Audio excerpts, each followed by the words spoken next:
Hi, this is Dr. Kimberley Linert, author of Visualizing Happiness in Every Area of Your Life and host of this podcast, Incredible Life Creator. And today I have with me Frederick Fisher.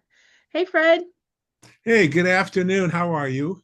I am great, and I am so looking forward to this conversation because so many people are in the gotcha category and they don't even know it. And we're going That's to for get more into what that is. But before we gotchas do, that'll get you. yeah. Gotchas that'll get you. I'm going to read your short bio so people know who you are. Oh God, don't scare them now.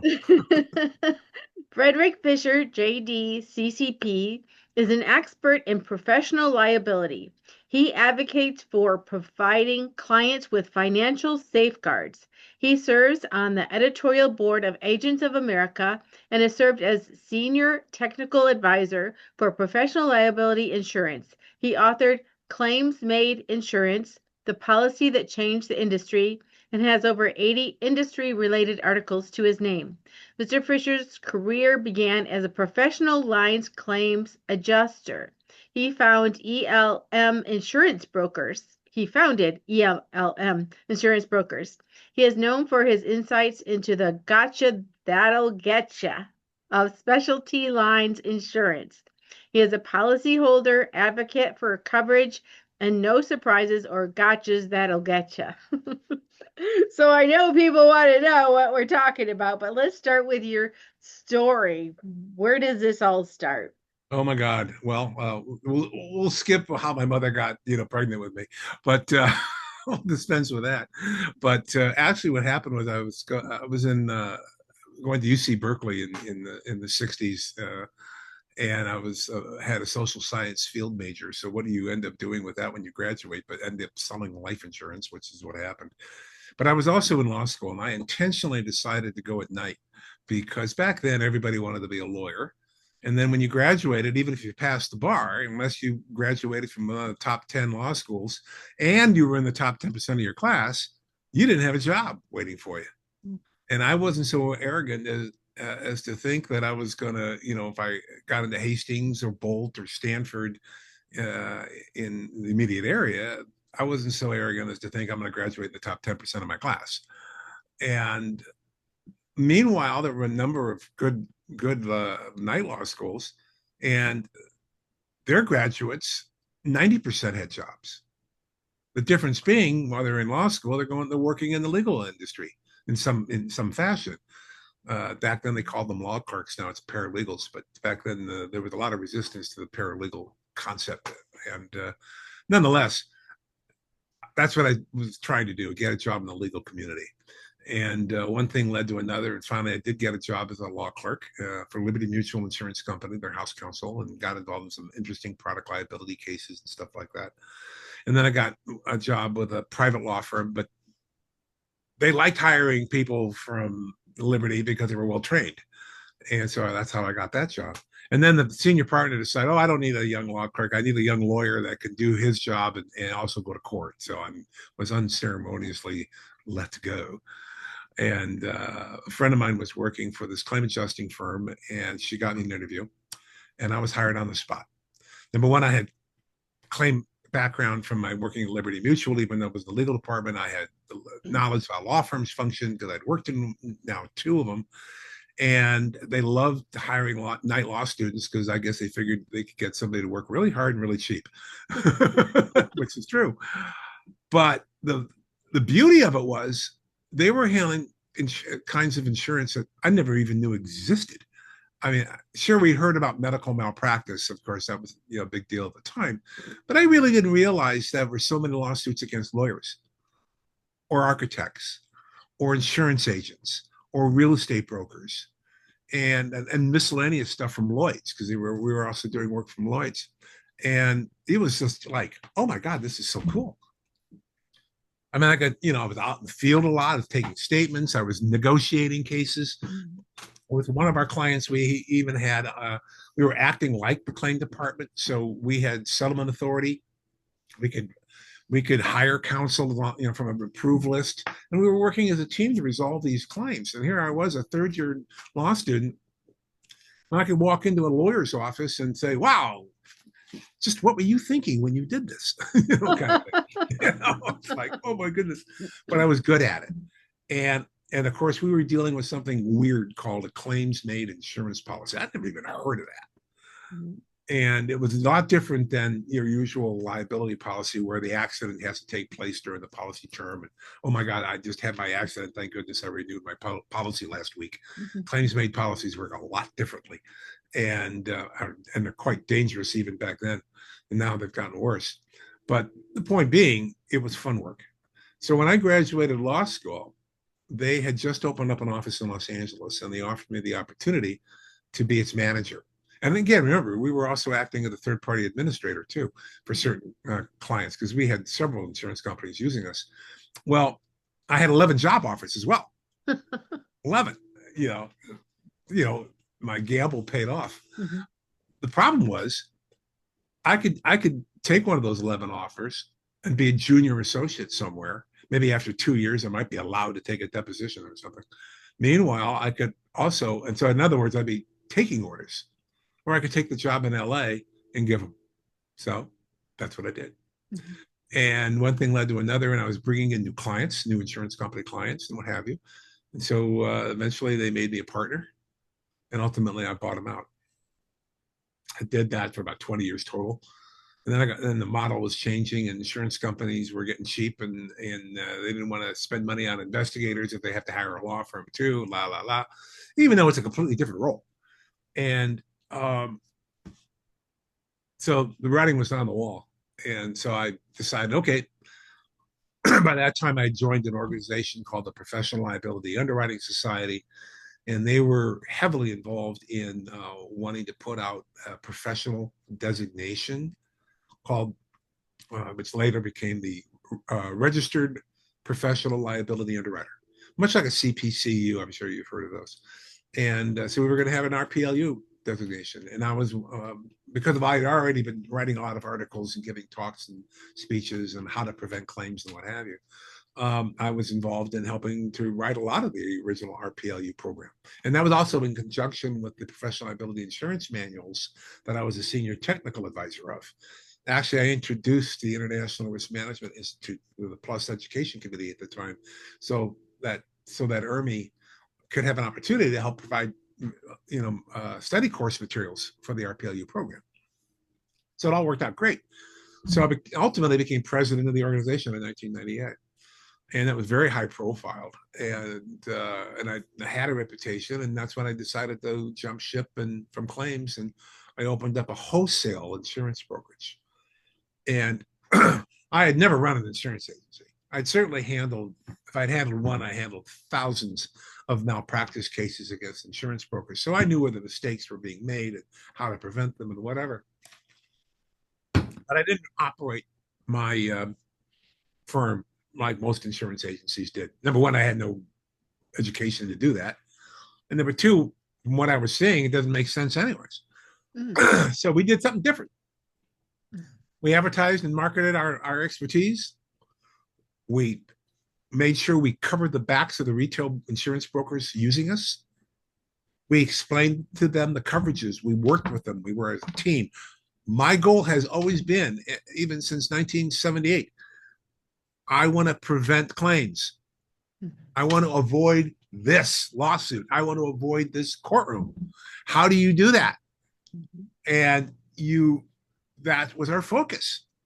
And our clients, the retail insurance brokers that were using us, loved it because they knew we had their back. And I don't care what the standard of care is for an insurance producer, especially, we'll get to that in a minute, because I think we've talked about it before, but I didn't care what the standard of care was. What I cared about was getting the coverage as best we could. And if we can't get it, we would tell you we couldn't get it. And here's what the policyholder needs to know. And more often than not, we'd get 2 or 3 quotes. We made sure that the broker understood the differences, which one we were recommending and why. And as I've often said, I don't mind selling you garbage, and I have, but only if I've told you why it's garbage and I've offered you something better. And then if you decide not to buy the good policy and then you have an uncovered claim, don't cry to me, because we gave you the advice. We told you, Don't buy this one, buy that one. I know it's more expensive. But the problem is never, never buy insurance on price. We're programmed to think all the insurance policies are the same, and they're not. Even your homeowners and your auto insurance. What makes you think that this policy from company A you see advertising on TV is the same as company C that you also see advertising on TV, and you think they're the same? No, they're not. The departments of insurance throughout the country, heavily regulates insurance, but they only set minimum standards. Doesn't mean you can't exceed them. Mm-hmm. So the idea that, oh, well, this policy from this carrier is the same as that one, and this one's $400 cheaper, wrong. They're not the same. So what are you giving up when you get, say, $400? Unfortunately, no one's going to know until you have a claim and you submit it, and all of a sudden your claim's denied. Or it doesn't pay you as much money as you thought they were going to be paid because of it's got a sublimit, for instance. And that's not a time when you want a surprise. And, it's even happening with major corporations, and it's being done intentionally. I know a lot of law firms that have put out articles on, here's how you can avoid paying claims, guys. Here, let us help you draft that policy language. They've been that blatant. And I've got copies of them, believe me. I call them out on it all the time. But, we'll get into that, I'm sure. But lawyers are no longer immune from that, too, because here's the problem with insurance companies thinking, we just want to make a profit. I don't give a damn about the coverage. And I know a president of an insurance company is quoted as saying just that. I don't care about what we're insuring. I just want to make money. Well, what's that tell you? But the point is, no matter what your political beliefs are, whatever your economic belief is, whatever your belief is about making a profit and let the product be damned, just remember something. Even the rich and powerful are consumers. And you think you're going to get a policy that's going to cover you the way you want? Good luck with that, because they're not. And a good example of that is a major corporation. I still can't get my head around this case. Have you ever heard of Pharmacia Corp, a big pharmaceutical company? Okay.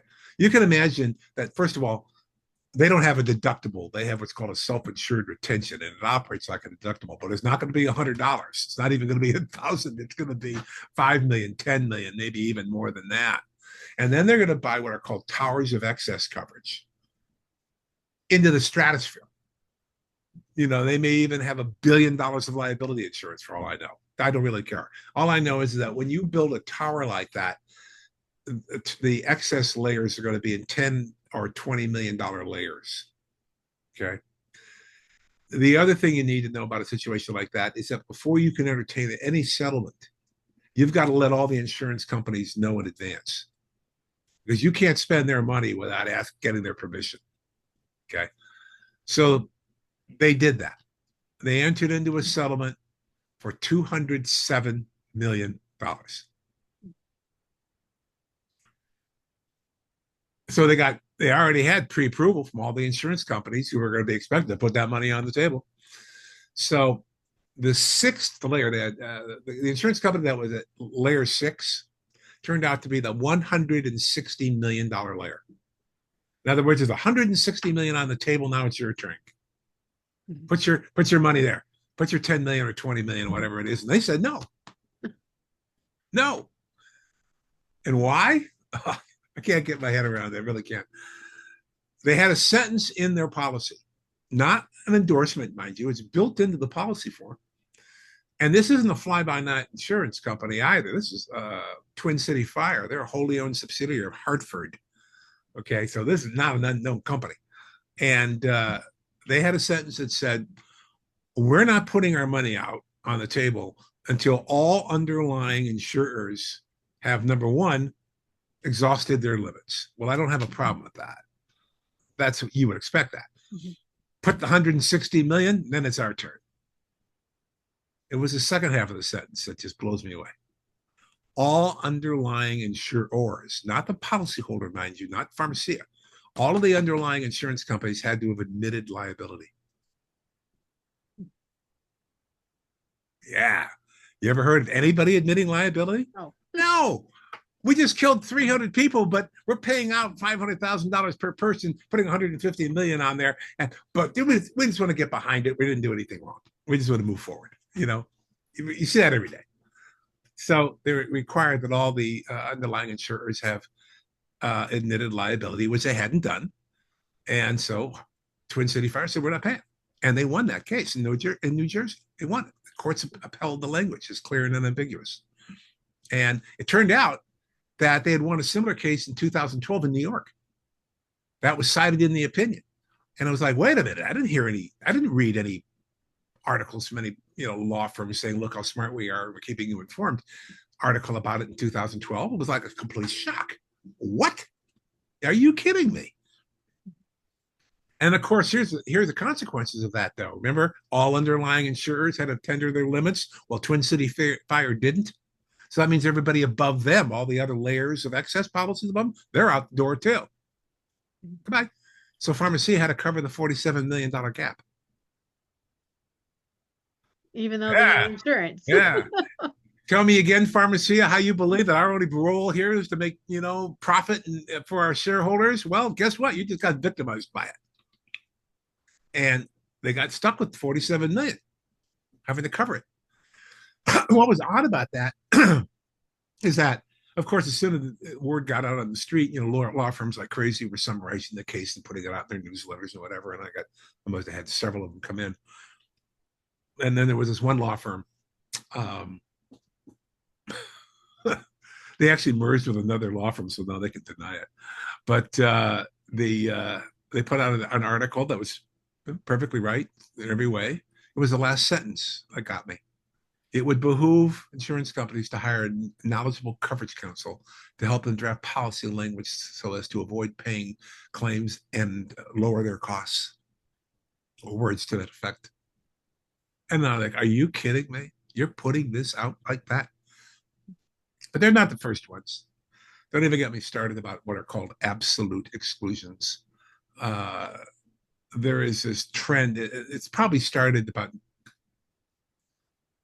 so they always wanted to do it, but with market consolidations and insurance companies being merging, you got fewer insurance companies, et cetera, to choose from. And I would say about 2007, 2008, 2009, that's when all of a sudden the light switch got flipped. Now we're in control. Now we're getting the courtroom. We're getting the court decisions where you want them. Now we can really start restricting coverage even more, and that's exactly what's happening. And I'll give you another good example of it. Another soapbox that I'm on is the usage of absolute exclusions, and what they are is language that says words to the effect: "We don't cover any claim arising directly or indirectly from." Fill in the blank. I've been raising a stink about that since 2010. I've written probably 5 or 6 articles on the problem, including a big one in 2021, where I looked at something like 30 cases, on the problem. There's been over 50 more now. And one of the things that was interesting was what type of policies are giving rise to the most denials. And that was fascinating. It turned out to be malpractice insurance for insurance brokers, director and officer liability coverage, and what are called miscellaneous professionals, where what that means is that if you're a lawyer, there are lots of policies that are written just for lawyers. There are lots of policies written just for architects. There's lots of policies from different insurance companies written for lots of, accounting firms and what have you, or insurance brokers or real estate brokers. But what if you're doing some sort of consulting work, or maybe a podcaster? That's written on what's called a miscellaneous form, which means we cover you for your wrongful acts when you're providing services as a fill in the blank. That's called a miscellaneous form.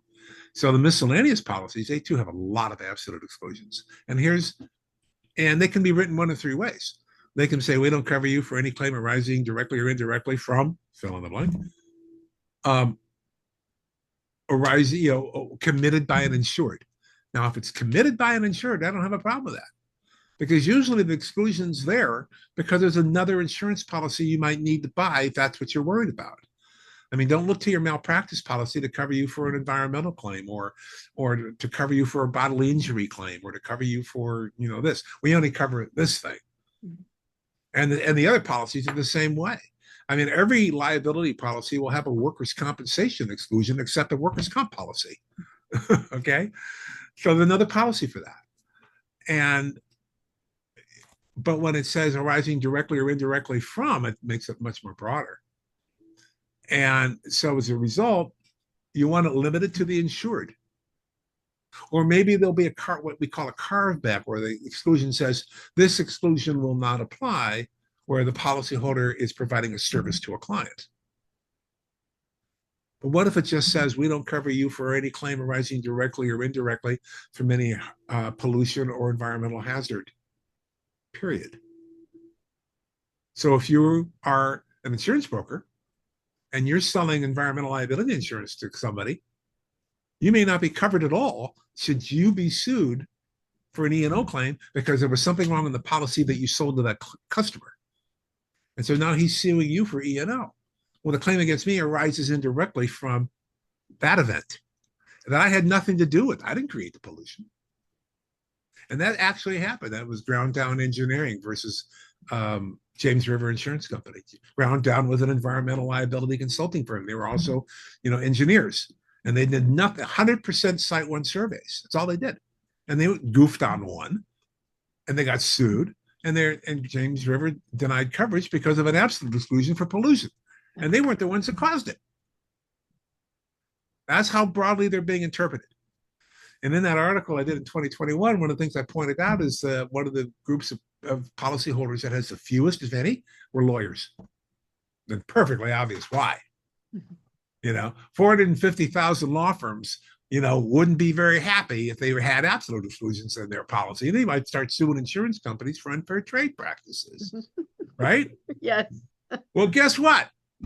Here we are, 4 years later, and the state bar, I'm not going to mention names now, but a state bar of a major state endorsed a particular insurance company as their, recommended insurer for E&O insurance for lawyers, and they've got 10 absolute exclusions in the policy. Oh. All that happened in less than 5 years. 10. And one of them is bodily injury and property damage. We don't cover you for any claim arising out of any bodily injury or property damage. Well, that means every plaintiff firm in the country may have that exclusion and not even realize it. And it's enforceable. There have already 3 cases on that. 3 upholding the bodily injury and property damage case. Louisiana, Texas, and another state, I forget, but somewhere down there. And that's what's happening. And now insurance brokers, of course, still have the worst. They have up to 14 and maybe more. And it's buy your insurance from Lloyd's. And even that's no guarantee. But there are a lot of Lloyd's syndicates that are still using 1990 policy forms. They still investigate and adjust claims the way you're supposed to. Whereas American insurers, we're here to make a profit. Mm-hmm. So you send us the documents we'd like to see to support your claim, and we'll let you know what we think. They're not investigating. Mm-hmm. They're not sending adjusters out anymore. They don't take written recorded statements. They're collecting data and using artificial intelligence to tell you, oh no, your $250,000 in replacement cost for your fire you had in your kitchen. Here's a check for $35,000. That's what our AI people tell us we owe you. So, really, they're not invested. But the statute, the Fair Claim Practice Regulations, the statutes require that they investigate the claims. Well, that means you're actively doing something. That's an active verb.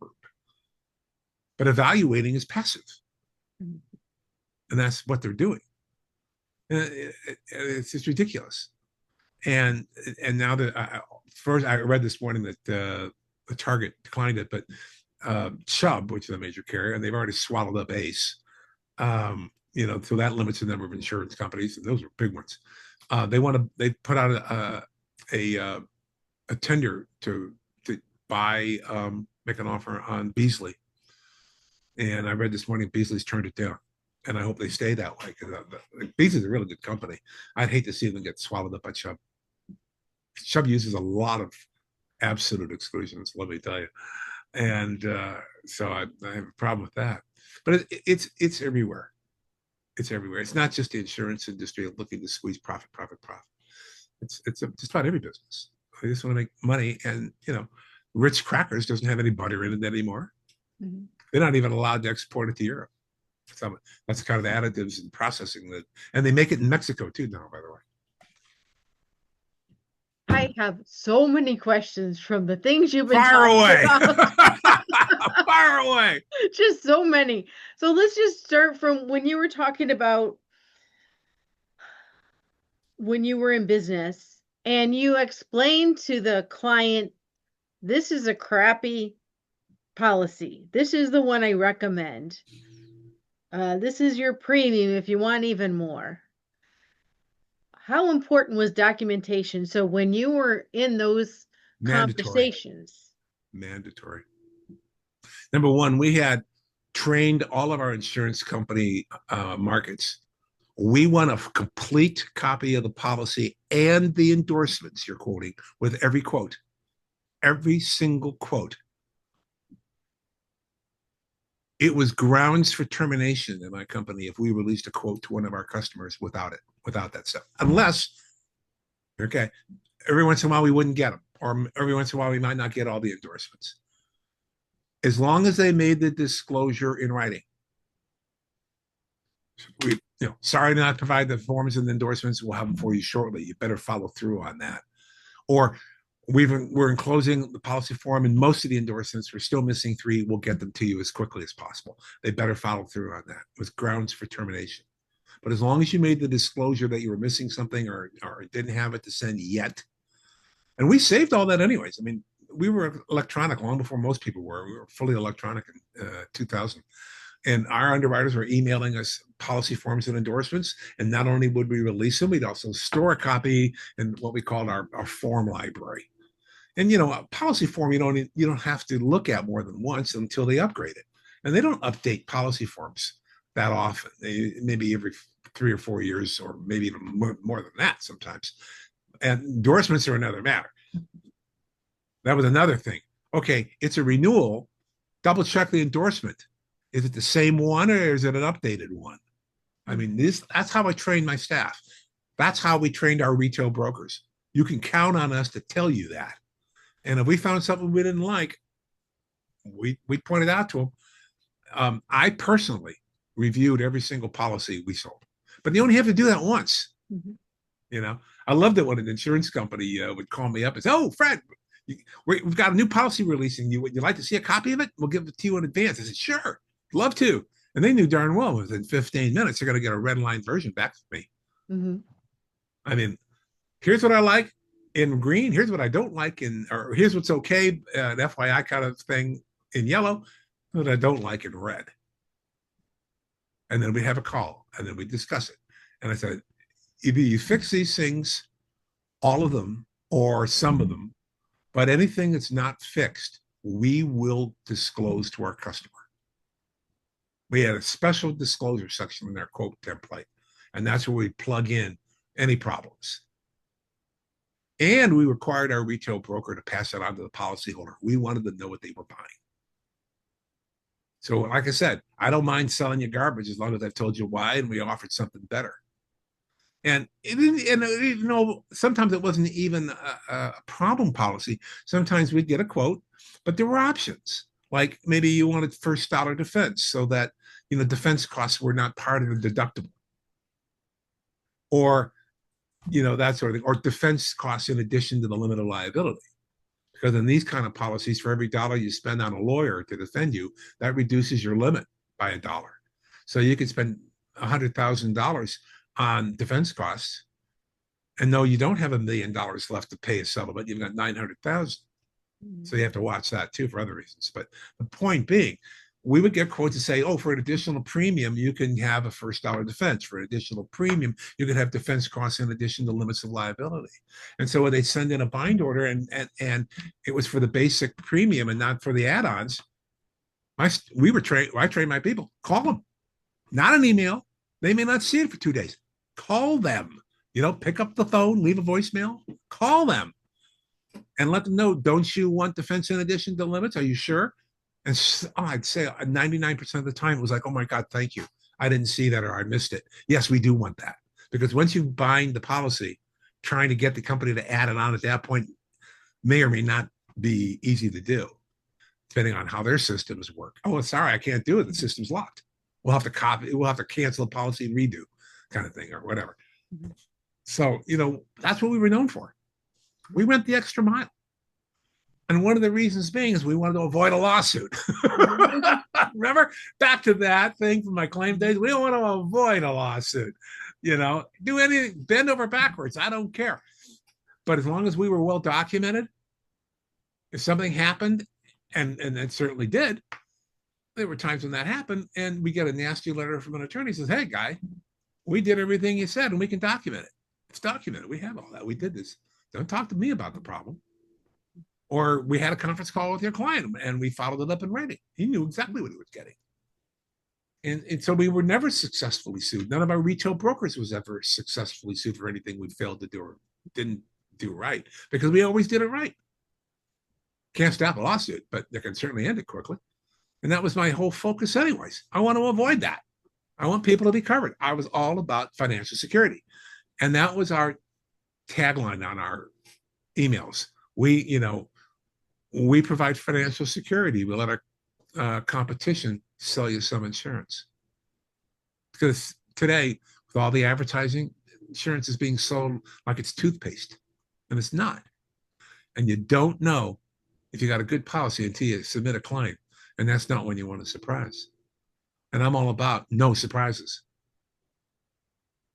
Yeah. So is it common, like if someone sees something in a policy, already put together policy, and they're like, I don't like those things, I don't like this, but I, want to put this in, before they sign, are the insurance companies open to changing their policies, or do they just say, no, this is the policy, take it or leave it? It depends on what it is you want, what the insurance company is willing to do, how much money may be involved, and then of course whether they can or can't, because sometimes insurance companies have what's called reinsurance, and so they may have limitations on how far they can endorse the policy before the reinsurer says, no, that sort of thing. But so there are a lot of there's no easy answer to that question. For instance, you're never going to get Allstate to write a Ferrari. That sort of thing. It's outside of their underwriting guidelines. Mm-hmm. But it doesn't hurt to ask, doesn't hurt to try. And when it comes to what are called admitted insurance companies that have a certificate of authority to write business in your state, they have to file forms and endorsements and rates and what have you, and get pre-approval. So sometimes it's not so easy to do an endorsement. However, that said, there's this unwritten rule. Well, if you're going to enhance coverage, you're going to give them more for their money. Just update us at the end of the year. You don't have to get pre-approval for that. But they don't put that in writing. Mm-hmm. On the other hand, if you want to limit coverage with an exclusion, you better have pre-approval for that. But some of it, you can do. On the other hand, sometimes people want things that, sorry, this policy is designed for this type of hazard, and what you're talking about is covered by another type of policy. And then now you got things to worry about. This is why, which is somewhat unique about homeowner policies, for instance, it provides some employment practice protection. It provides some workers' compensation protection, whereas a business owner would have to buy 2 other policies. Got it. So it depends on what it is that you're asking about. But can you get policies endorsed? Sure. Especially when you're dealing with what are called non-admitted insurance companies. And a lot of people are scared of those because they think, oh, not admitted. Oh, wow. That means that they go bankrupt. I get nothing. Well, that's true. Of course, what makes you think you're going to get something if your admitted insurance company goes bankrupt? Because the limit on that is $500,000. So if you've got a $3 million policy limit, now you only got $500,000. And then, so through what's called the guarantee fund. But to me, it's not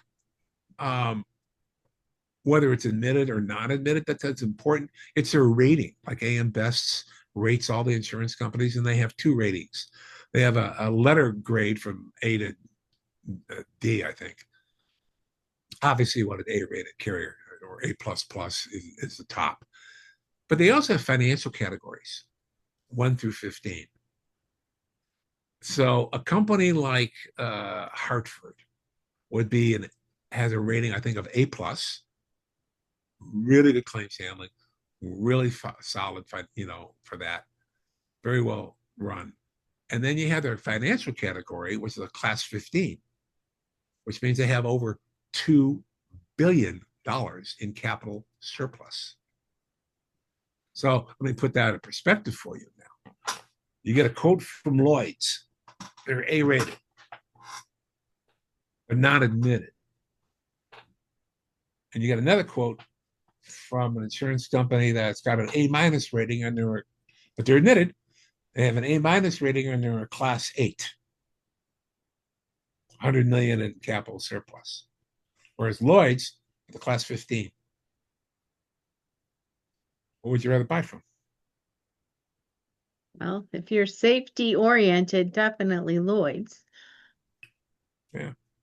But the financial category, they have their own guarantee fund that has never failed. And they're very well run, the syndicates there. Now, that doesn't mean that the A- company isn't well run. They're just smaller, and they have 100 million in capital surplus, so they're not as financially strong. So really, what you want to look for is the financial strength in their rating, and compare that with an admitted carrier versus a non-admitted. For instance, who would turn down Lexington? They're part of AIG. They're an A plus 15 company. Or Westport or Employers Re, they're an A plus plus 15 company. There's only a handful of companies with that, right? Probably only 4 or 5 companies out of 1,100 or 1,200 insurers that have an A plus plus 15 rating. That's what I look for. And more importantly, their claim handling and what their philosophy is. And more importantly, do you see their name in appellate decisions? Mm-hmm. In other words, are they forcing litigation to say, we're not covering you, we are covering you, or whatever? How often do you see them? Rarely. With some companies, and other companies you see a lot. What's that tell you? You know, it's not always that they've done something wrong. Don't get me wrong. A lot of people like to take shots at people, anyways. But when you see constantly that certain insurance companies are constantly, taking litigation on appeal, that's to me is something that gets my attention. Whereas a lot of other insurance companies, you rarely read about that. Mm-hmm. So A when lot of that. someone's oh, go ahead. You go ahead. When someone's buying insurance, how do you know how much insurance? I mean, everybody would like the premium policy and make sure you're 100% covered because then you'd be really feeling safe. But the thing is, what if you're just overbuying insurance and that money could be spent somewhere else? Well, that's a problem. And because I don't know any broker in their right mind, including me, that ever recommend limits. Because for any time you do that, I can think of a loss that's probably worse. So it's really a question of how much can you afford to spend, and what's your tolerance. Now, when it comes to your own home, I'd rather be overinsured than underinsured for sure. Mm-hmm. And unfortunately, too many total losses. People don't think in terms of total loss. They think, oh, I'm going to have a problem with my garage. I'm going to have a small fire in my kitchen. And that may, used to be true, but not anymore because of climate issues and what have you. I mean, we got 10,000 homes to rebuild in Los Angeles from the fires last year. 10,000. That's what I was Imagine going that. to say. A That's a few years staggering. ago, we Staggering. watched our Yeah. neighbor's house burn, the neighbor across the street. We saw lights in the windows and we look and our neighbors are standing in our yard and we like brought the kids in and it's Yeah. just burning. The whole thing is burning so fast. So, And, what if they didn't have good insurance? well, then they got a bigger problem. And then, of course, but when you've got 10,000 of them, there's a fraction of the homes now that are even under construction because there's so much pollution that still needs to be cleaned up and whatever. And you got the supply chain problems. There's a whole lot of problems going on. And the building inspection department just can't get the permits out fast enough either. So you have a lot of problems with that kind of volume. But let's just take an ordinary situation where, electrical fire, electrical short, somebody falls asleep at night, smoking a cigarette, the usual stuff that could happen. You really got to think about that. What's the cost of square footage to replace? And that's what you really have to look at. And even with the pressure here in Los Angeles, I got concerned about it. I'd heard crazy numbers like $1,000 a square foot, which apparently is really more greed related as opposed to reality. But in reality, you're talking for $450 to $500 a square foot. And that's for ordinary construction. We're not even talking fine marble and, rosewood, hardwood, throughout the house. We're not talking millionaire stuff, billionaire stuff. We're talking just ordinary construction, which my house certainly fits that bill. And I had 350 a square foot. I took it up to 450. I'd rather be overinsured. Mm-hmm. I'd rather be overinsured. But when it comes to liability insurance, how much is enough? I don't know anybody in their right mind that make a recommendation. I could tell you that, Kimberly, I think you're in a light exposure here. If you've got $1 million limit, you should be fine. Well, no, because somebody might sue you for 2 million, right? So now I'm going to tell you, well, maybe I ought to get 5. Well, then you just pissed off a couple of billionaires, and they're going to sue you for 100 million. How much is enough? And then, of course, can you afford it? Can you even get it? That's because you want 10 million in liability insurance doesn't mean the insurance companies are going to do that. Well, you're already making 200 grand a year. We're not going to put up 10 million for you. That's that kind of problem. What I used to do is if I really suspected somebody was underinsured, I wouldn't say that. What I would say is, let me get you quotes, and I'll get you 5 million like you asked for. Here's a quote for 10. Here's a quote for 15. And at least they get the pricing, and they may do it, they may not. Mm-hmm. So, and there's lots of other problems too, and it really requires, this is where my claim background comes in really handy, because I saw these problems every day. There's a obligation of an insurance company to tender its limits when liability has become reasonably clear, and if they don't, then they could be responsible for any damages over and above. So let's say, you're driving around and you're hurt badly, and the opposite driver's only got $15,000 in liability insurance, and you've got 2 broken legs. Well, that's going to be well over $15,000, right? Mm-hmm. And so if their insurance company doesn't, here's your 15,000, sorry, we can't give you more. If they don't do that, they could be responsible for going to trial, and you get a verdict for 2 million. They just bought the farm on all 2 million. Mm-hmm. It's called, excess bad faith. But basically, the insurance company has an obligation to settle a third-party claim within policy limits if they have the opportunity to do so. And if they turn it down, they could be looking at a bad faith problem. It turns out, however, that the primary insurance company, the insurance company you first go to, you might have, more than one insurance company on a layered basis, excess. Turns out that a primary insurance company has the same obligation to an excess carrier to settle within limits as they do to you. Mm-hmm. So from a practical perspective, let's suppose you are a general contractor, you're doing big projects. For some idiotic reason, you're only carrying $1 million limit because that's what your dad did when he owned the company. But back then, they only had 5 employees. Now you got 500. You're still thinking small business, right? $1 million is a lot of money. Yeah. And then you do this construction project, and something goes wrong. And of course, this invariably takes place with the construction. Everybody gets sued, even the guy that hangs the wallpaper. What does that have to do with a leaking roof? Mm-hmm. But they want everybody in. And then through discovery, they find out you're not a target, but you've only got $1 million limit. Well, we got a $35 million lawsuit going on here.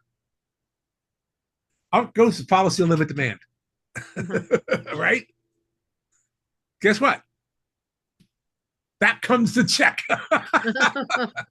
Now you got $1 million in your war chest to go after the guys, the targets. Because that insurance company, We're not gambling. We're not going to trial with 30 defendants and whatever. Here's your million. Goodbye. Mm-hmm. Now, if you have that same obligation to an excess carrier, here's how I took an account away from a major broker. It was a family-owned construction company. They were doing construction management. That's even worse. And they still had they decided, okay, we don't want to get burned again. So they bought 10 million. That's closer to the number, I would think. Mm-hmm. But it was how it was structured. They had a 2 million primary, a $3 million excess layer up to 5, that totals up to 5, and they got another policy for 5 million to get it to the 10. And I'm thinking, what are these clowns doing?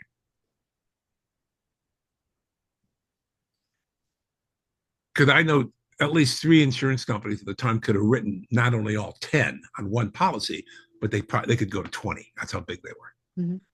And I had a meeting with the president of the company and the board, and I said, here's your problem with this. I don't know why it's structured this way.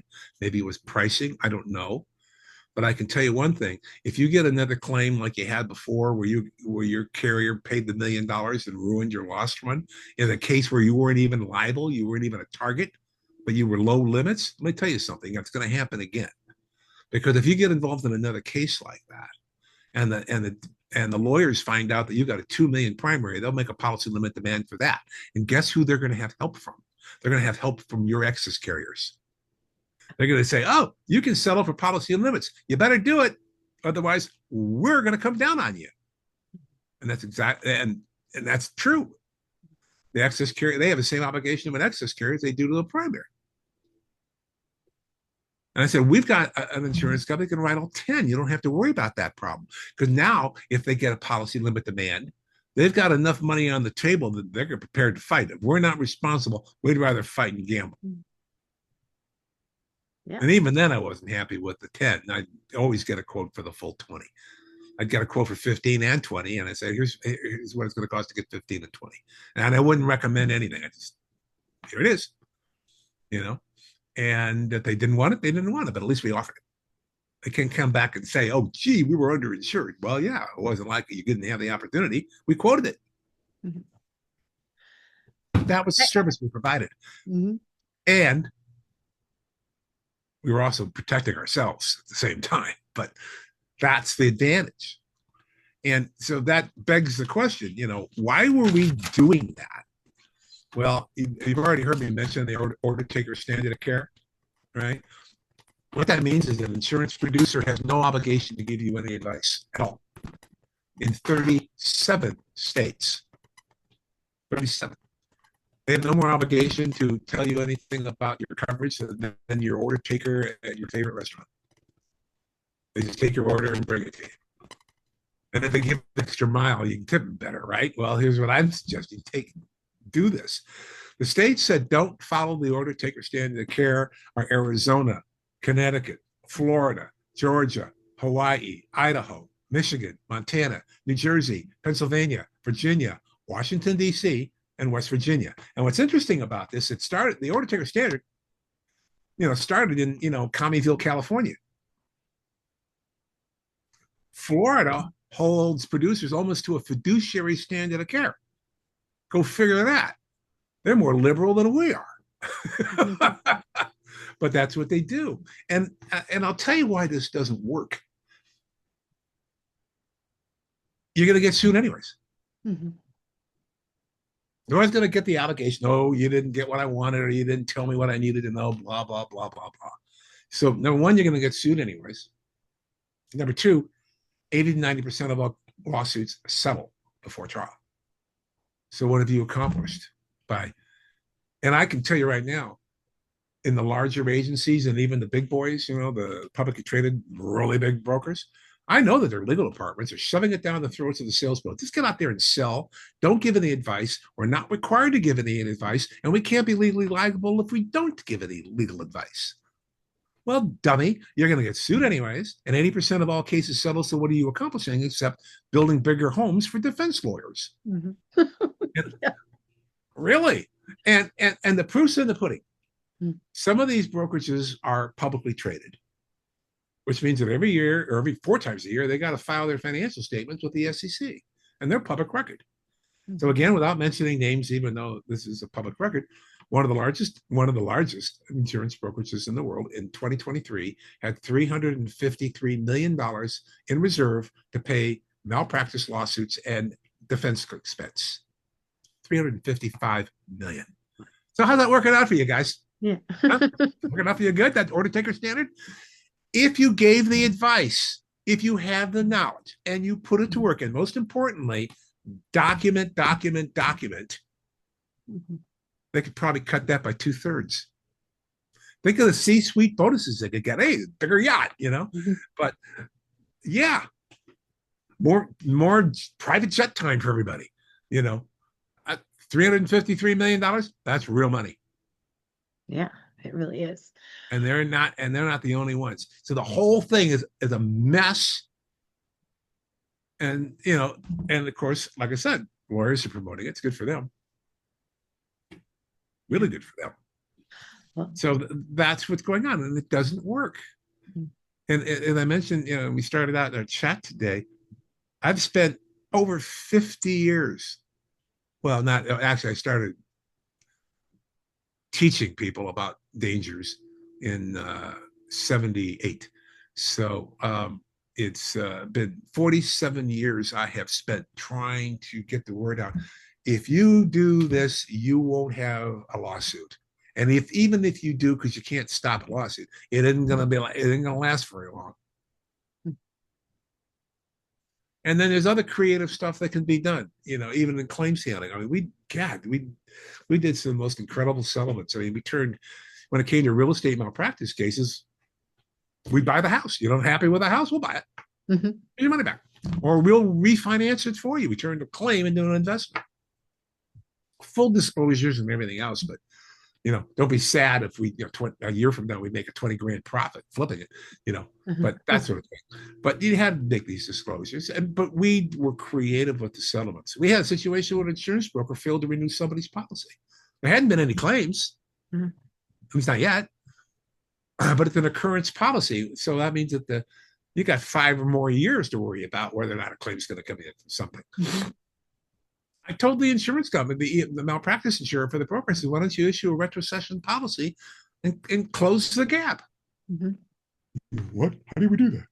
I have to tell you this, issue a policy and go to a reinsurer on the reinsurance market.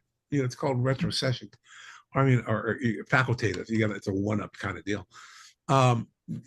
What would you rather have? Your money on an open claim file for the next 5 years, or $150,000 of premium that policyholder didn't have to pay that year? Now he's going to have to pay you. And for 150 grand, you're telling me you can't find a facultative reinsurer to help you issue a product liability policy to this company? Oh yeah, we can do that. And that's what they did. So cool. Turned a claim, and then now they got 150 grand of the policyholder's money. They may have no claims, or they may have some claims, but either way, they're out of the E&O matter. It's closed. Because if they had, if they'd have to keep that file open for quite a number of years to see if something happened. Now they don't have to worry about it because they got 150 grand of the policyholder's money. Perfectly legal, perfectly fine. That's awesome. He never paid the 150 grand. I am loving our conversation, but we're coming towards the end here. Oh no! So, if people wanted to connect with you, where's the best way to connect with you? I have a website, and it's www.fisher. It's FISHER. Fisher, C as in Charlie, G as in George.com. Stands for consulting group. So FisherConsultingGroup.com. FisherCG.com, number 1. They can always email me at F as in Frank, J as in John, Fisher, FISHER, at FisherCG.com. And they can call me if people still do that. 310-426-2105. Happy to chat with you. Happy to make recommendations. I can probably find you a really good insurance broker in your locale because the member of Plus, I have access to Plus members, and they know what they're doing. And we'll take care of you. Happy to chat anytime. I'm all about protection. I mean, right now I'm being semi-retired. I need a reason to get up in the morning. So here I am at my office. But I love what I do, as you can tell. And I do not believe in selling insurance like it's toothpaste, because it's not. It will never be. You don't know if you got a good policy until you submit a claim, and that's not when you want to surprise. Trust me on this. And it's getting worse, and it's being intentional. And I really think highly of go to Lloyd's. If you're, especially if you're commercial, go to Lloyd's.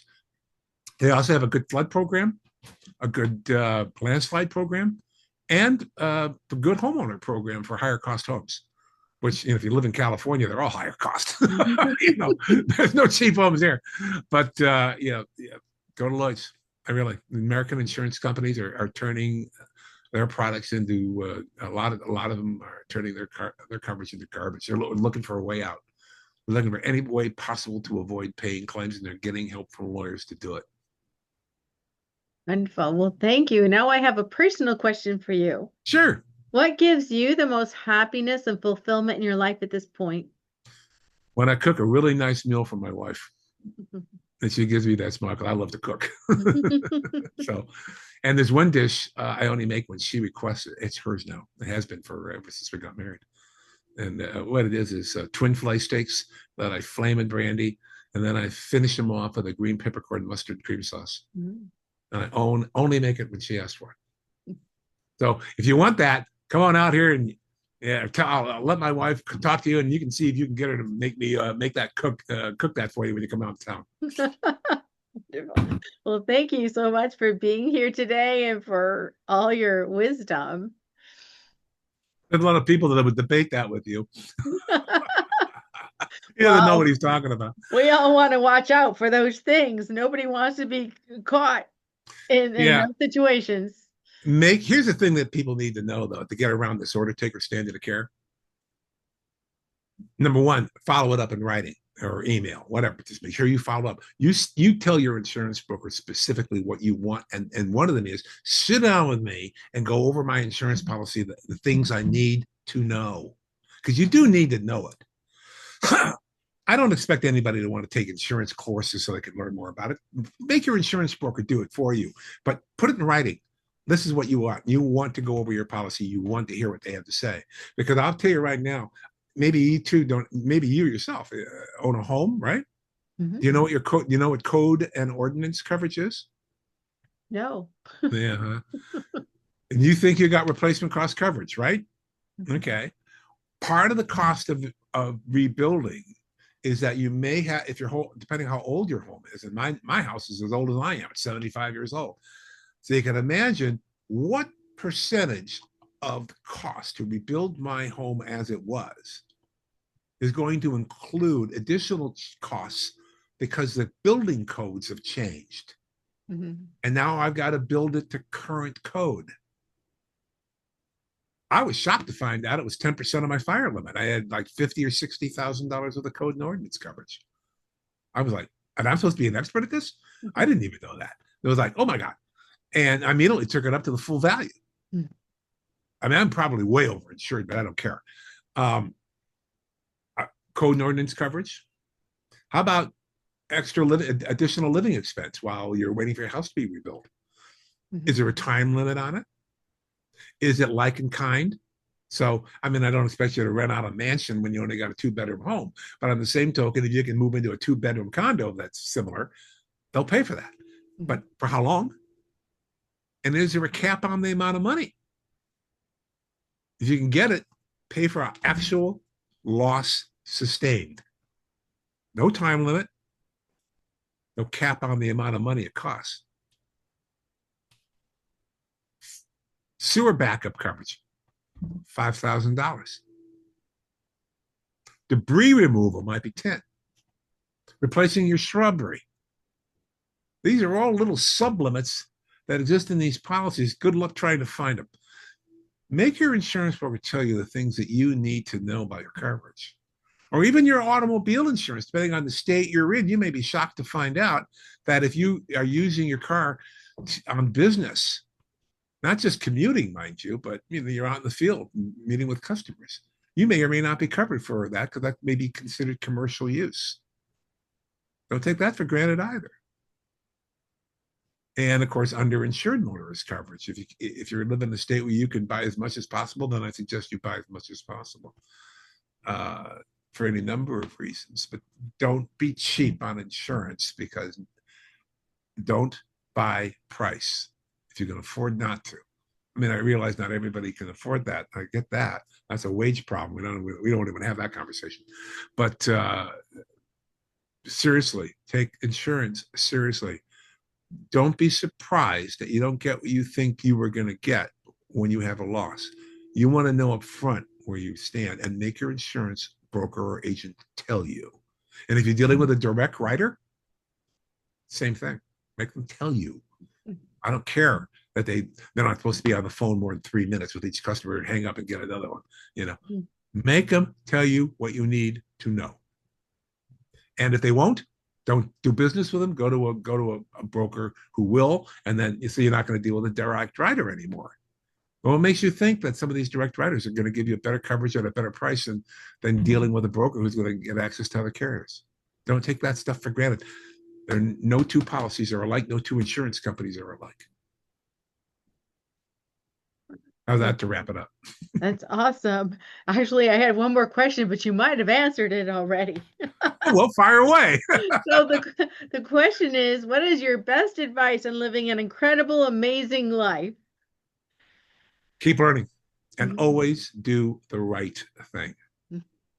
And by the way, if you're a consumer buying claims-made insurance, which, if you're a business owner, chances are you have a claims-made policy. Even if you sit on the local, little league, board for your, little league association, you've got a D&O policy that's written on a claims-made basis.